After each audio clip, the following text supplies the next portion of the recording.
Supreme কোর্টের আবেদনের পর দিল্লি এইমসের কর্মবিরতি উঠে গিয়েছিল গতকাল, আমরা সেই ছবি আপনাদের দেখিয়েছিলাম।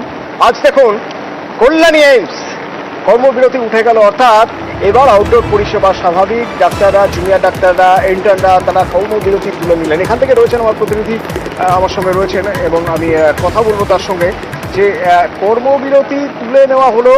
এবং রঞ্জিত, এই কর্মবিরতি তুলে নেওয়ার পর চিকিৎসকরা, জুনিয়র চিকিৎসকরা তারা কি বলছেন?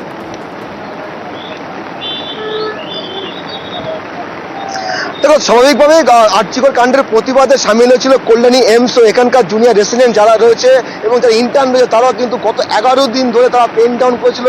কিন্তু ওপিডি পরিষেবা চালু ছিল, সবে সেখানে সিনিয়র চিকিৎসক যারা ছিলেন তারা খুব কম সংখ্যায় যারা সেখানে রোগী দেখছেন, কারণ বুকিংয়ের একটা ব্যাপার থাকে।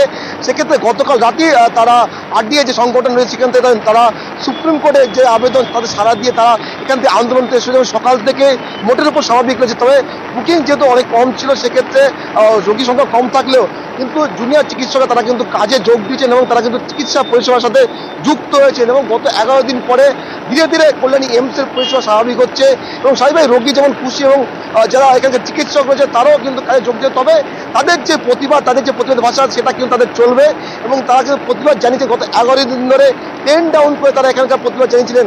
আজ থেকে অনেকটাই স্বাভাবিক এবং আশা করছি আগামী কয়েকদিনের মধ্যে পরিষেবা আরো স্বাভাবিক হয়ে যাবে। অতটা ধন্যবাদ।